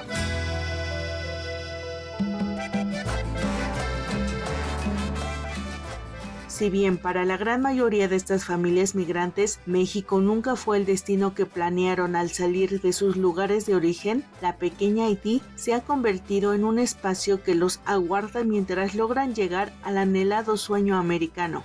De acuerdo con el portal Data México de la Secretaría de Economía, la población originaria de Haití se ubica entre las tres principales fuerzas de inmigración extranjera en el municipio de Tijuana, tan solo antecedida por Estados Unidos y Venezuela. Entre 2019 y 2025 se registraron 16.672 solicitudes de asilo formalizadas en el estado de Baja California, de las cuales 48% correspondían a personas de origen haitiano, según datos de la Agencia de las Naciones Unidas para los Refugiados. De esta manera, los migrantes haitianos se posicionan como uno de los grupos extranjeros con mayor demanda de protección internacional en la entidad. A nivel nacional, el panorama es similar. De las más de 140,000 solicitudes de asilo en México, el primer lugar lo ocupan las personas migrantes de Haití, con el 31%, seguidas por las originarias de Honduras con el 30%. Para Imer Noticias, Jessica Martínez.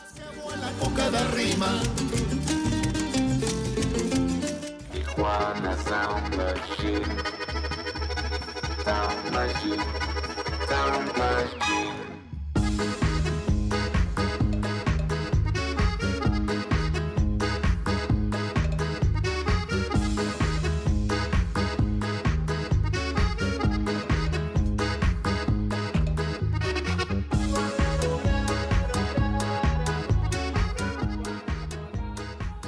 Estamos escuchando nuevamente a Nortec con esta canción que se llama Tijuana Sound Machine, porque ya lo decíamos, es uno de los grupos, uno de los tantos grupos que han logrado retratar la esencia tan, ¿cómo decirlo? Pues que se está constantemente regenerando, tan activa, tan alegre de lo que es la ciudad de Tijuana. Y obviamente nuevamente mandar un abrazo muy fuerte a todas las y los tijuanenses y a todas las personas que nos sintonizan a través de Fusión 102.5 FM en la ciudad de Tijuana. Con esto nos vamos a una pausa y regresamos.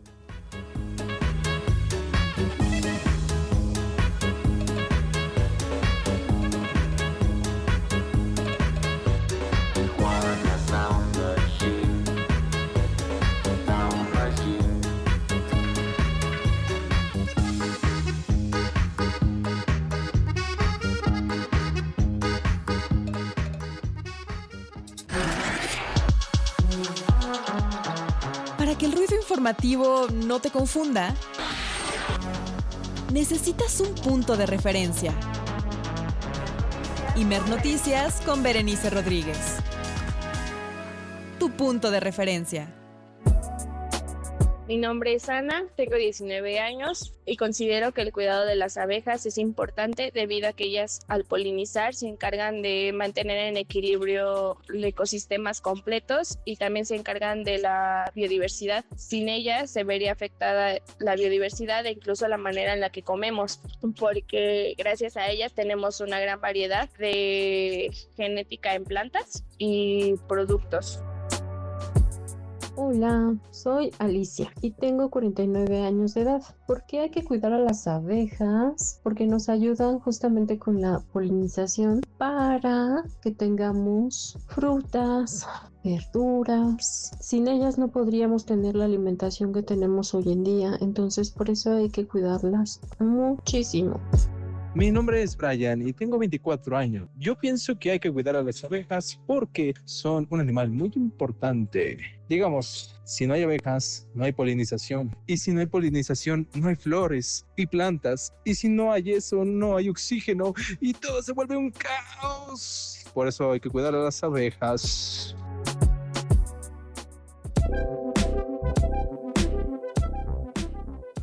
Por eso hay que cuidar a las abejas y te preguntamos también a ti, ¿tú por qué crees que necesitamos cuidar a estos animalitos, las abejas? Mándanos un mensaje al 55 66 31 24 27 en lo que resta del programa del día de hoy. Son las 2 de la tarde ya con 19 minutos y continuamos ahora con la infodemia del día.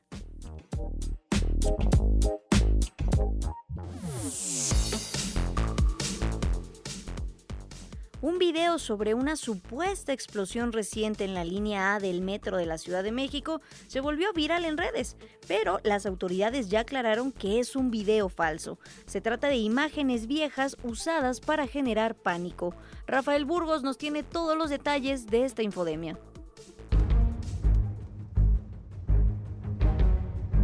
Seguramente en los últimos días vio en redes sociodigitales o incluso en algunos medios de comunicación un video sobre una supuesta explosión en la línea A del metro de la Ciudad de México. Decenas de usuarios y comunicadores lo compartieron con urgencia, asegurando que se trataba de un hecho reciente. Pero esa información es falsa. El sistema de transporte colectivo Metro ya desmintió este rumor. A través de sus canales oficiales, las autoridades aclararon que el video que circula no es reciente. El Metro explicó que el incidente mostrado se registró en el pasado a causa de la ruptura de un hilo de contacto de la catenaria en la línea A. En su momento, el personal técnico realizó todas las labores de revisión necesarias para solucionarlo y lo más importante es que no hubo personas lesionadas. Reutilizar videos antiguos para generar pánico es una de las tácticas más comunes de la infodemia. La desinformación viaja rápido, pero nosotros podemos frenarla. Recuerde, antes de compartir contenido alarmante, verifique las fechas y consulte siempre las cuentas oficiales. Para Imer Noticias, Rafael Burgos.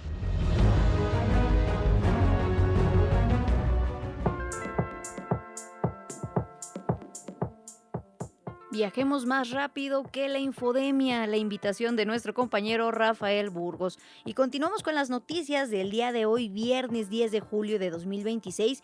Y es que, si se acuerdan del Pato Merlín, bueno, hay una muy buena noticia, y es que la familia del Pato Merlín ya cuenta con vivienda propia. A través de una videollamada con la presidenta Claudia Sheinbaum, Carla Ivette Gómez, dueña del famoso pato, confirmó que recibieron un departamento a través del Instituto de Vivienda de la Ciudad de México, el cual pagarán de forma gradual. Explicó que su familia, conformada también por sus hijos Carlos y Cristian, anteriormente vivían en un local comercial del centro histórico con riesgo de desalojo, pero ahora ya no están vulnerables. Escuchemos. Nosotros antes de conocerla, nosotros vivíamos en un local. No decíamos esto por temor a que la delegación no la pudiera quitar. Un buen día, Dios me la puso en el camino, preguntó si necesitaba algo y le comenté mi situación y usted nos dijo que nos iba a poder ayudar y eso fue real. Pregunté qué necesitas, Carla, y me dijo si me puede ayudar para poder tener una casa que voy a pagar. No solamente es conocer al gran Pato Merlín que conquistó el corazón de las y los mexicanos y de muchos aficionados de todo el mundo, sino ver a las personas. Hoy estoy más tranquila porque mis hijos estamos durmiendo ya en otro lugar, estamos bien, ya no estamos vulnerables y tengo manera de poderle agradecer. No, es un reconocimiento a tu esfuerzo, Carla. Una noticia muy bonita, sobre todo por todo el carisma que también nos generó al conocer la historia del Pato Merlín y su familia, obviamente, y que recordemos que es parte también de toda una política integral del acceso y el derecho a la vivienda que se está implementando tanto en la capital del país, en la Ciudad de México, como en otras regiones para atender la demanda de vivienda por parte de los sectores más vulnerables de nuestro país. Y es que de hecho, con una inversión de cerca de 100 millones de pesos, hoy la jefa de gobierno de la Ciudad de México, Clara Brugada Molina, entregó 106 viviendas nuevas en beneficio de 424 personas de la alcaldía Gustavo Amadero. El reporte completo con nuestra compañera Guadalupe Franco. Guadalupe, buenas tardes. ¿Qué tal, Berenice Auditorio? Muy buena tarde. Esta mañana la jefa de gobierno de la Ciudad de México, Clara Brugada, entregó 106 viviendas nuevas en la alcaldía Gustavo Amadero, cuya inversión, como bien lo mencionabas, ascendió a casi 100 millones de pesos y que beneficiará a 424 personas. Cada departamento tiene cerca de 60 metros cuadrados, un costo promedio de 928 mil pesos y fue construido a un precio cercano a los 10 mil pesos por metro cuadrado, muy por debajo del mercado inmobiliario en la capital del país. Durante la entrega, la jefa de gobierno destacó que las familias acceden a estas viviendas mediante créditos del INVI a tasa cero, sin intereses, con pagos acordes a su capacidad económica. Así lo dijo. Cada familia recibió un crédito público a tasa cero, sin intereses, de acuerdo a su capacidad económica. Esto es lo que hace el gobierno. Y es muy importante porque sabemos que el sistema financiero tradicional se convirtió en una fábrica de exclusión. Durante mucho tiempo, los bancos le dieron la espalda a los trabajadores y fueron prácticamente muros invisibles para los más humildes. Por su parte, el secretario de Vivienda capitalino, Inti Muñoz, subrayó que ningún edificio construido por el INVI se ha dañado durante los sismos registrados en la Ciudad de México, lo que demuestra, dijo, la solidez estructural de estos desarrollos. Escuchemos. Que ningún edificio del INVI se ha dañado a lo largo de la historia de sismos y problemas que se pueden presentar en la Ciudad de México. Son edificios sólidos y seguros, con espacios libres, áreas comunes, juegos para los niños y que tendrán también áreas para todo lo que implique construir aquí una vida en común sólida una vida donde todas y todos hagamos posible que la ciudad solidaria se reproduzca también en el lugar donde vivimos. Inti Muñoz informó que este año ya suman casi 2,000 viviendas entregadas, además hay 9,000 más en construcción y se prevé superar 30,000 acciones de vivienda en 2026. Recordó que el presupuesto para vivienda se duplicó a 9,000 millones de pesos anuales con la meta de alcanzar 200,000 acciones de vivienda al finalizar el sexenio. Berenice Auditorio, mi reporte. Muchas gracias, Guadalupe. Insistimos, un ejemplo más de esta política integral de vivienda, porque no únicamente la familia del Pato Merlín, sino muchas familias en la Ciudad de México y en otros estados han obtenido viviendas, ya lo decíamos, con créditos muy bajos y también pues pagos adecuados a lo que es su economía y su realidad, porque como insistimos y también es parte de la política del gobierno federal y también el capitalino, el derecho a la vivienda es eso, un derecho, no un negocio. Continuamos con la información.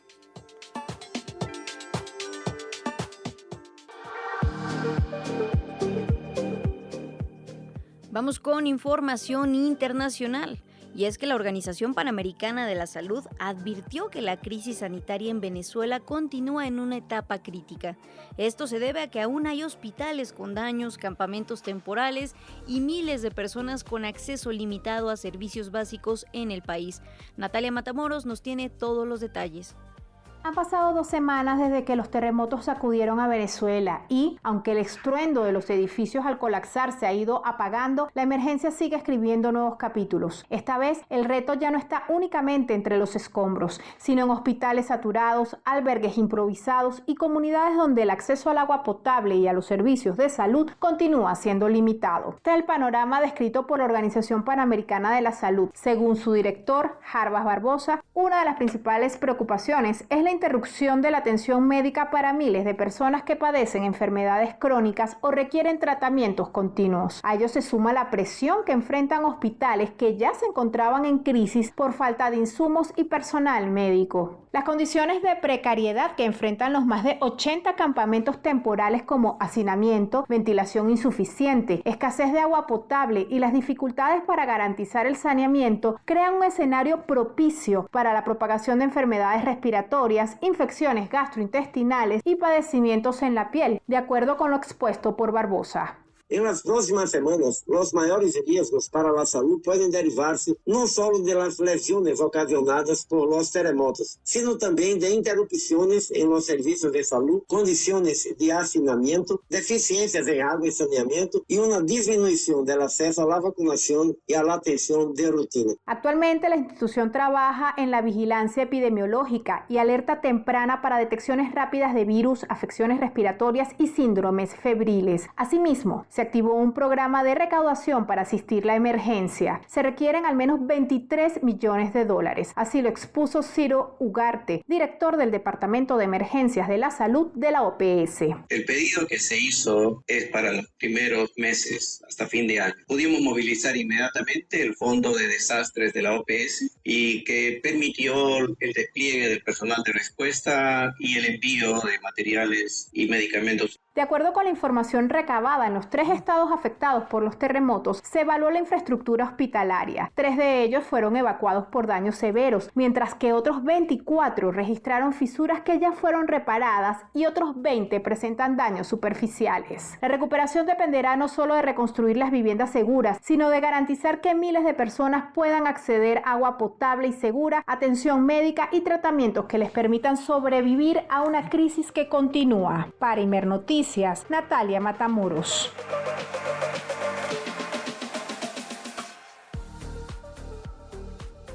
Una situación, insistimos, bastante dura lo que están viviendo las y los venezolanos, sobre todo en esta nueva etapa de la emergencia en la cual hay muchos pendientes por resolver. Continuamos con la información, ya que esta mañana en la mesa de análisis de la primera emisión de Imer Noticias con Alberto Nájar, periodistas y analistas hablaron sobre el papel de México en el contexto del avance de los gobiernos de la ultraderecha en América Latina. El politólogo Pablo Iglesias, director del canal Red, advirtió que nuestro país se ha convertido en un objetivo de la ultraderecha que, dijo, actúa como una fuerza geopolítica favorable a los intereses de una camarilla que manda en Washington. En ese sentido, planteó que no repararán en métodos para hacerse con el poder y el control mediante el golpeteo al gobierno mexicano actual. Escuchemos sus palabras. Pues hay muchas razones para estar preocupados. Este año hay elecciones en Brasil, en México queda mucho más y en México da la impresión de que la ultraderecha de momento lo tiene mucho más difícil, pero los demócratas tenemos que ser capaces de hacer una reflexión que nos prepare para escenarios muy difíciles en los que la nueva ultraderecha, en tanto que fuerza geopolítica favorable a los intereses de una camarilla que manda en Washington, no van a reparar en métodos para hacerse con el poder y con el control de todas partes. Y México es estratégico para los Estados Unidos. No les gusta el gobierno de México y van a hacer todo lo que puedan para perjudicar al gobierno de Morena y de la presidenta Sheinbaum.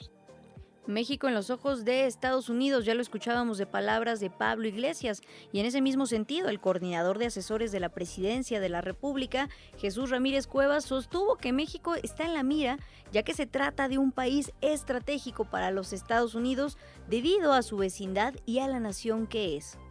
En esta ofensiva en América Latina de la ultraderecha, apoyada por los intereses estadounidenses, y ahora vemos también por otros intereses geopolíticos de otras naciones, como Israel, pues es claro que México tiene un significado muy importante por la nación que es, por la vecindad con Estados Unidos, y que pues tener un gobierno progresista en medio de una oleada de ultraderecha, pues resulta ser un objetivo político, ¿no? Aquí propugnar por el cambio de régimen a través de las campañas de las redes sociales y los medios de comunicación, a través de las presiones extranjeras, pues es pues cosa de todos los días, ¿verdad? Ante ese panorama, el encargado del Sistema Público de Radiodifusión del Estado mexicano, Genaro Villamil, enfatizó la importancia de no bajar la guardia, ya que las afectaciones serían enfrentadas por las juventudes. Escuchemos.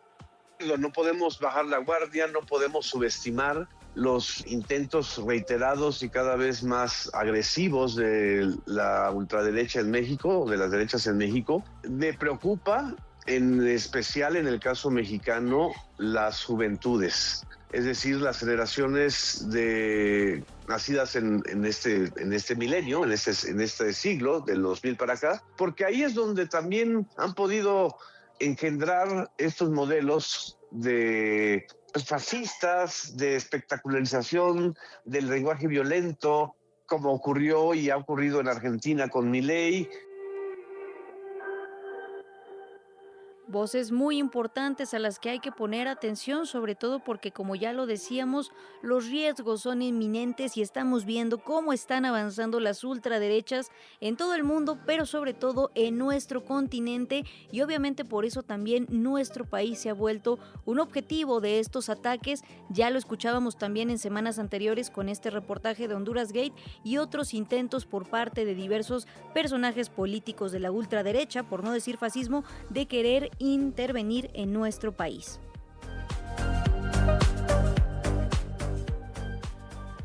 En otras noticias, la presidenta Claudia Sheinbaum afirmó que México tiene interés en normalizar sus vínculos con Perú, aunque dejó en claro que la iniciativa debe partir del gobierno peruano, ya que fue Lima quien rompió las relaciones diplomáticas con México. Aunque confirmó que no ha tenido comunicación directa con la presidenta electa de Perú, Keiko Fujimori, Sheinbaum refrendó que para México la detención del expresidente Pedro Castillo fue arbitraria.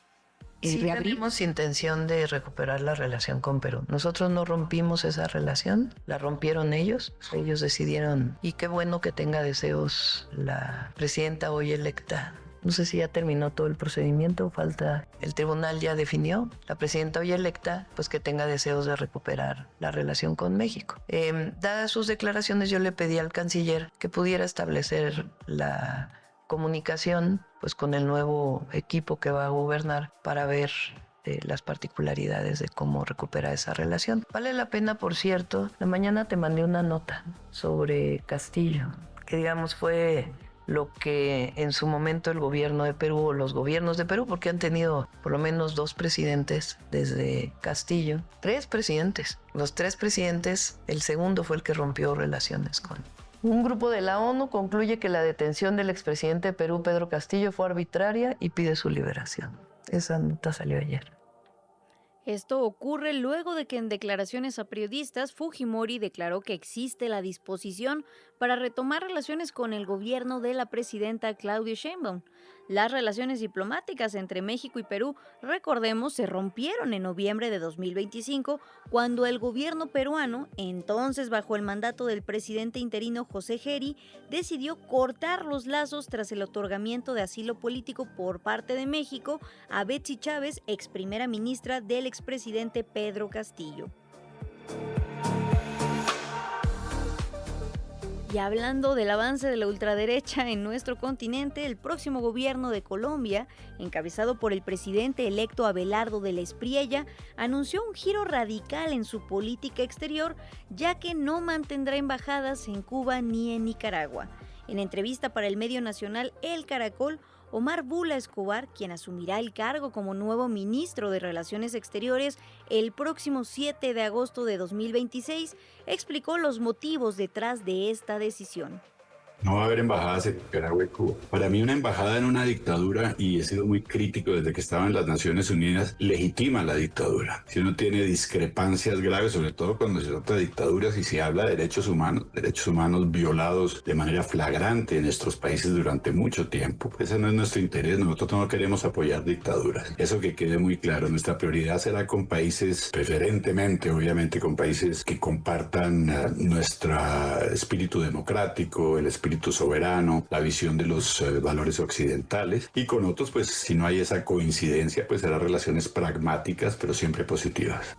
Ahora, esta decisión forma parte de una nueva ruta en política exterior de Colombia que, entre otros puntos, incluye reforzar el vínculo bilateral con Washington y retomar las relaciones diplomáticas con Israel.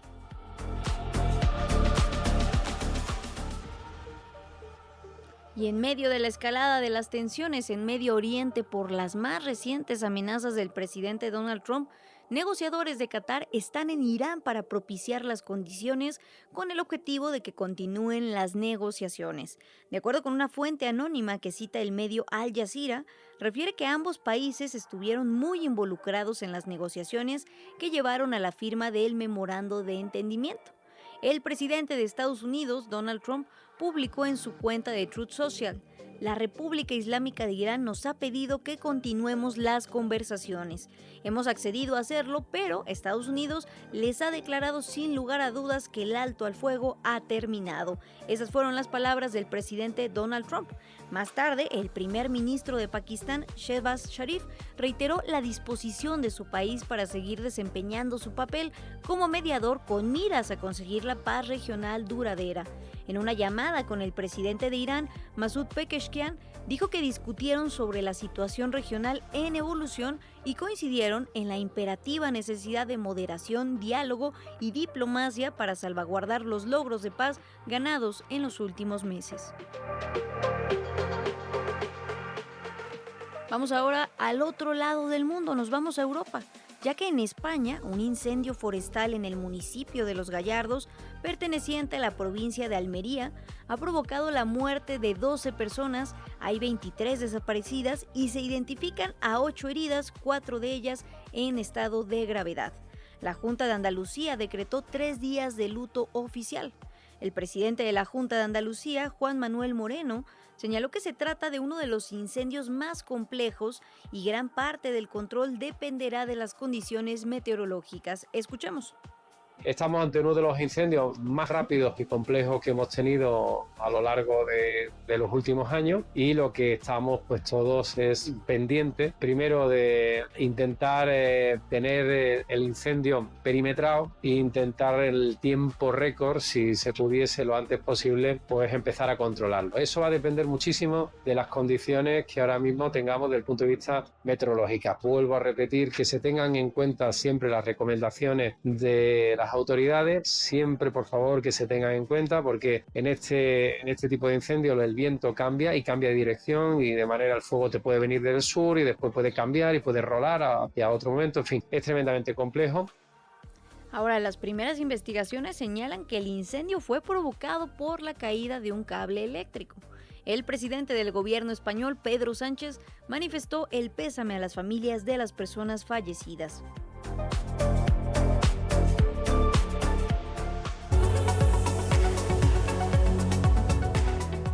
2 de la tarde con 40 minutos ya, hora del centro de nuestro país, y estamos ya en el último bloque de esta emisión de Imer Noticias, tu punto de referencia. Y si a ti te gusta el cine, pon atención, ya que el pasado 8 de julio la Asociación Mexicana de Artes y Ciencias Cinematográficas, AMAC, dio a conocer las películas nominadas en la edición número 68 de los premios Ariel, que reconocen a las mejores producciones de la industria cinematográfica nacional. Entre las nominadas se encuentra Llamarse Olimpia, que compite en la categoría de mejor largometraje documental. Fernanda López nos cuenta todos los detalles sobre esta cinta. Llegó él. Oye, ¿por qué nos grabamos? Por tener un trofeo de mí. Y mamita, te lo juro por Dios, por mi vida, que yo no quería que ese video se difundiera. Mi amor, todas y todos cogemos. Hasta yo cojo. Y eso no te hace una delincuente ni te hace una mala mujer, mi amor. Digo, bueno, voy a ir a denunciar por qué delito, no sé, por qué violencia, no sé, pero creo que a mí me está pasando algo que no está bien. Olimpia Coral Melo Cruz fue víctima de un tipo de violencia que no estaba reconocida en nuestra legislación. Lo que acabamos de escuchar es un fragmento del documental Llamarse Olimpia, una cinta que reivindica la lucha de las sobrevivientes de la violencia digital en México y América Latina a través de la historia de la activista mexicana Olimpia Coral Melo. Con la dirección de Indira Cato, el documental retrata la historia de Olimpia Coral, quien tras la difusión sin su consentimiento de un video íntimo, dedicó 13 años a impulsar la Ley Olimpia, que desde el 2021 sanciona la violencia sexual digital en la mayor parte del país. La cinta también registra las marchas del 8 de marzo en Huachinango, Puebla, y en la Ciudad de México, mostrando los contrastes entre ambos contextos que han fortalecido el activismo y la visión feminista de Olimpia Coral. Es un acto de revolución para mí, regresar al pueblo y caminar por las puertas grandes de la dignidad. Se les hizo grande compartiendo mi pack, pero bien chiquita cuando los denuncié. Que se escondan ellos los agresores, porque a la vergüenza de mi cuerpo renuncié. Además de su nominación al Ariel, Llamarse Olimpia ha sido reconocida en importantes festivales de cine. En 2025 obtuvo el premio Mezcal en el Festival Internacional de Cine en Guadalajara y el premio Ojo al mejor largometraje documental mexicano en el Festival Internacional de Cine de Morelia. Vivan mis compañeras, Para Imer Noticias, Amelia Fernanda López. en toda América Latina. Será ley en toda América Latina. Ahí escuchábamos un fragmento de lo que es este documental Llamarse Olimpia, y precisamente para conocer más detalles acerca de esta pieza y también cómo ahora llega a la edición número 68 de los premios Ariel, nos enlazamos con Indira Cato, directora y productora del documental Llamarse Olimpia. Buenas tardes, Indira, ¿cómo te encuentras? Hola, buenas tardes. Bien, gracias. Muchas gracias por el espacio. Muchas gracias por tomarnos la comunicación. Oye, para empezar, pues estamos muy contentos de que esta historia tan fuerte pueda llegar a un espacio en el que también se le dé este reconocimiento y obviamente pueda ser más difundida, porque es una historia que se tiene que conocer. Pero quisiéramos conversar contigo para empezar, ¿cómo es que llegas a este contacto con Olimpia? ¿Por qué su historia? Bueno, pues en el 2020 empecé a escuchar sobre Olimpia. La ley Olimpia ya estaba bastante avanzada, estaba aprobada pues, prácticamente en la mitad de los estados. Y empiezo a buscar a Olimpia, a seguirla en sus redes, y en algún momento pues decido, me armo de valor y decido escribirle un mensaje y proponerle que hiciéramos un documental. Yo llevaba ya varios años produciendo y esta era la primera vez que me quería aventurar a dirigir porque me parecía que, pues, lo que estaba pasando iba a ser, pues, un hecho histórico, me parecía increíble que no estuviera siendo registrado, y por otro lado, pues, tenía muchas dudas, quería entender, eh, cómo se había podido organizar un grupo de la sociedad civil para llevar algo como, pues, tan grande como una ley, cómo vivía Olimpia, el tener que estar todo el tiempo, pues, reviviendo su historia, ¿no? El momento más doloroso de su vida, cómo se organizaban, en fin, ¿no? Quería como entender todo eso y poder compartirlo con más gente. Compartirlo con más gente, sobre todo también ya decíamos como un ejemplo de esta lucha a la cual pues ha puesto por delante los derechos de las mujeres y de todas las personas, porque también todos podemos ser susceptibles a este delito que ya comentábamos. Pero preguntarte también, Indira, ¿cómo, cómo es que se pueden retratar este tipo de historias, insistimos, con un contenido bastante fuerte, pero que también son necesarias que estén, por un lado, registradas, documentadas, y también que empiezan a tomar lugar dentro de la conversación pública? ¿Cómo cuidar también, cómo contamos este tipo de historias?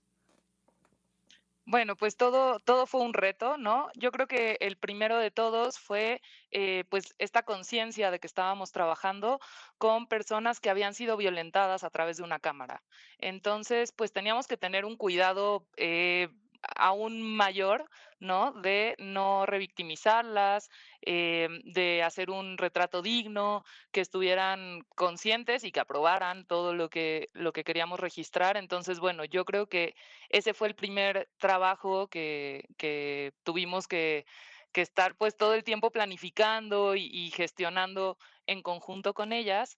Pero por otro lado, pues, y esto creo que sí tiene que ver con las miradas, femeninas y feministas en este caso, que tiene que ver con cómo, representar el horror de la violencia sin tener que mostrarla, ¿no? Que eso era un reto y algo que nos interesaba muchísimo. Queríamos hacerle saber al público la importancia de la ley Olimpia, el terror de la violencia digital, y sin embargo no queríamos reproducir esas imágenes, ¿no? Como que queríamos hacer un retrato que se construyera a través de la voz de las víctimas, de las personas que han pasado por ahí y a través, pues, de la empatía, abogar un poco más porque los espectadores pudieran, conectar desde lo emocional y crear, pues, sí, hacer conciencia a través de ser empáticos, porque, pues, somos personas, y todo lo que hacemos en redes, pues, tiene impacto sobre personas, historias y cuerpos reales. Ese impacto queda registrado precisamente ahora en este documental, Llamarse Olimpia, y sobre todo el precedente también de que ya existe una ley, como lo mencionaba Indira, que estipula estos delitos, la cual ya ahora puede amparar a las personas que, pues, lamentablemente son víctimas de estas agresiones. Indira, ¿cómo no caer también en un proceso de revictimización? Ya nos mencionabas esta relación tan importante que hay obviamente con Olimpia, con el hecho de estar generando un video sobre su historia, pero que cambia mucho también porque estamos hablando de que es un video completamente distinto a lo que ella vivió en la agresión, pero que es un video que parte del consenso, de querer compartir su historia y de que esto quede también, como insistimos, un ejemplo para muchas mujeres, muchas jóvenes que lamentablemente por pena o por otro tipo de circunstancias no se animan a denunciar que son víctimas de estas circunstancias. Entonces, ¿cómo no caer también en un proceso de revictimización cuando se tocan este tipo de materiales?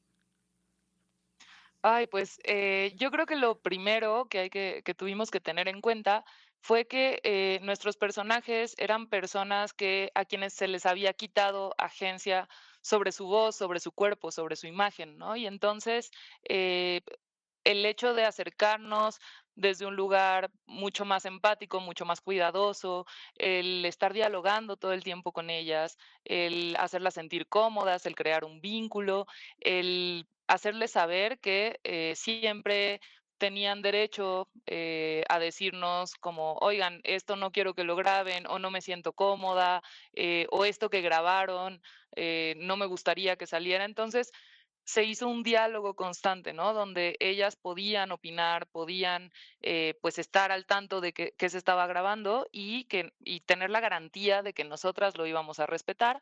Y así fue durante el proceso y también al finalizar la película, ¿no? Cuando tuvimos un corte del documental, nos acercamos a Olimpia, a Marce y a Prania, que son las principales personajes, y pues lo vieron y intercambiamos pues sensaciones, emociones y todo, y digamos, era un proyecto que ellas habían visto incluso antes de que lo cerráramos y que había tenido pues su visto bueno, digamos, ¿no? Entonces, sí, digo, y eso respecto a los personajes.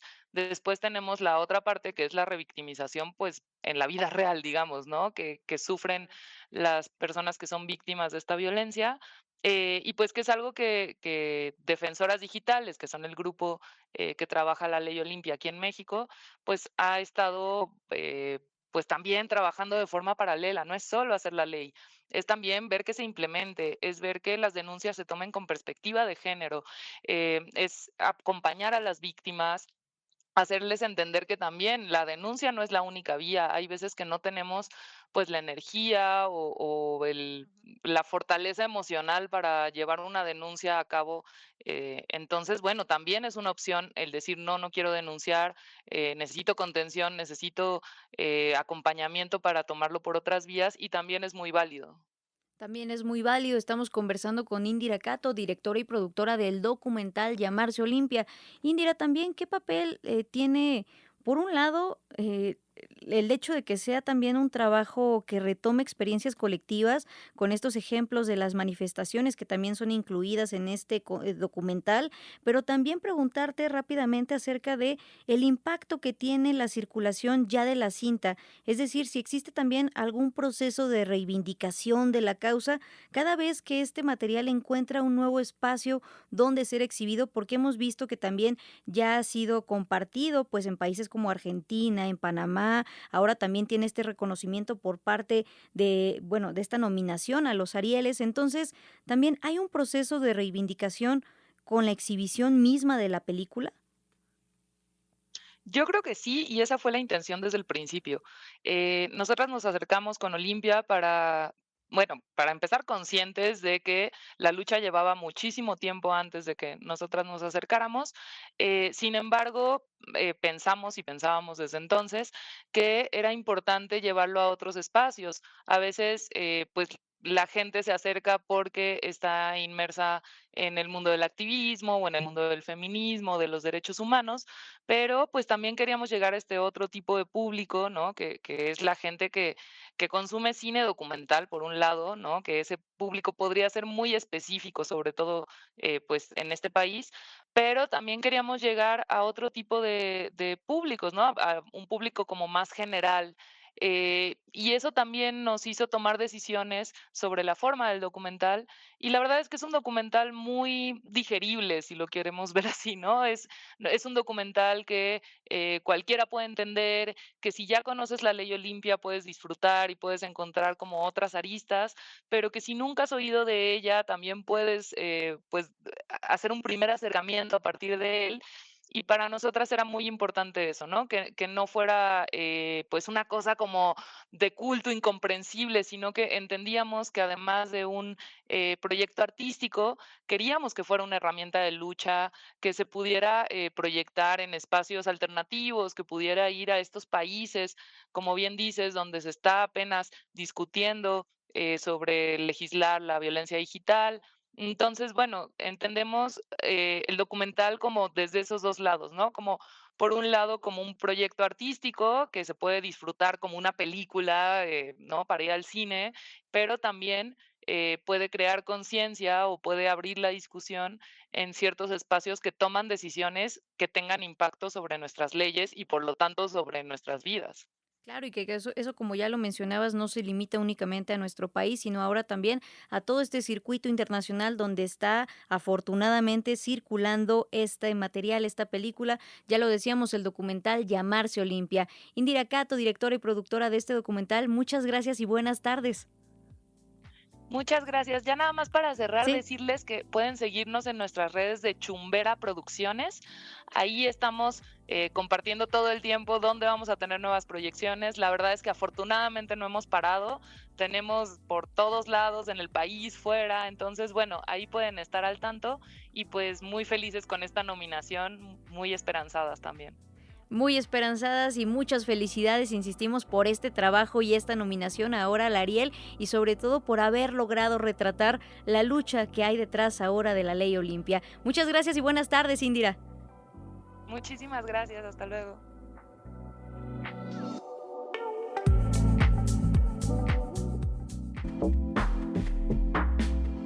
Lo curioso, lo inesperado y lo peculiar de la actualidad. El lado más kitsch de la información. En Imer Noticias, segunda emisión. Segunda emisión. Ya estamos ahora sí en los últimos minutos de este programa y vamos con lo más kitsch, como ya lo escucharon, y es que en ocasiones los intentos por evadirla a la autoridad terminan tomando giros inesperados, por decirles de alguna forma. Tal es el caso de un hombre en Chile que protagonizó un momento muy cinematográfico al intentar escapar de su detención en el aeropuerto Andrés Sabella de Antofagasta. Escuchémoslo, kitsch.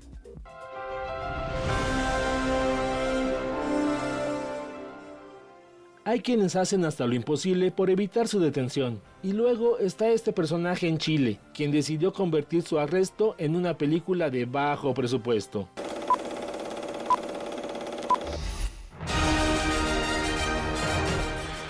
Todo ocurrió en el aeropuerto de Andrés Sabella de Antofagasta, donde un hombre en estado de ebriedad lanzó amenazas y provocó algunos daños. ¡Ay, Miguel! ¡Miguel! Pero cuando los carabineros intentaron detenerlo, su brillante plan de escape fue aventarse por las escaleras frente a todos. ¡Me voy a matar! ¡Te mi último! Demostrándonos que cada uno baja como quiere. Pero este dramático clavado no le sirvió para liberarse del arresto, pues luego de una evaluación de rutina, los médicos determinaron que no presentaba lesión alguna. Mientras tanto, las personas que presenciaron el momento ya piden su nominación al Oscar.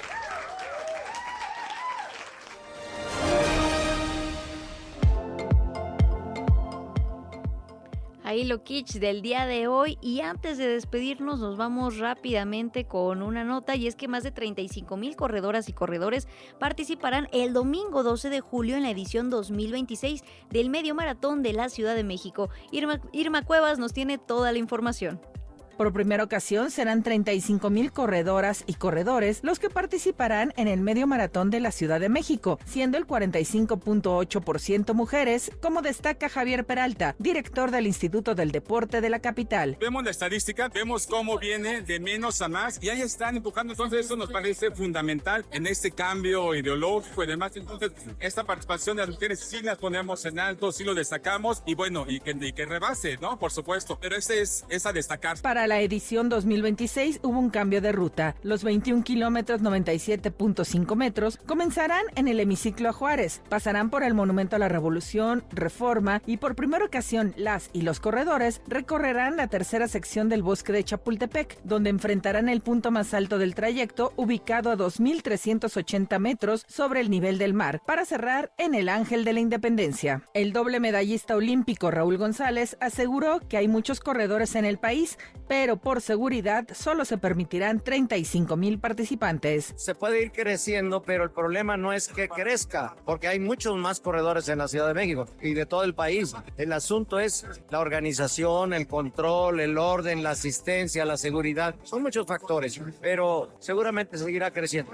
Mira, es una tendencia mundial y la Ciudad de México no está al margen. Es una tendencia en busca de una mejor salud, una mejor forma de vivir, hacer de la actividad física un hábito. La edición 2026 contará con corredores de 32 países, entre ellos Estados Unidos, Guatemala, Colombia, España y El Salvador, además de participantes de los 32 estados del país, siendo la Ciudad de México, Estado de México, Puebla, Querétaro e Hidalgo las que tendrán mayor representación. Informó para Imer Noticias, Irma Cuevas.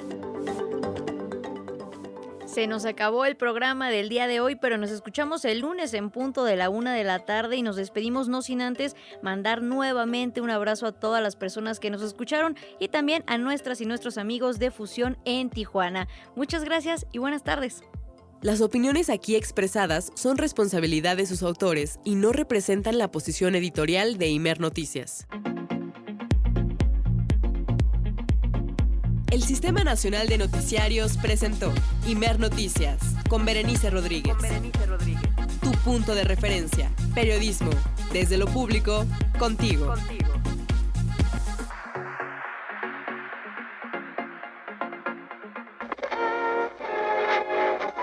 Okay, so.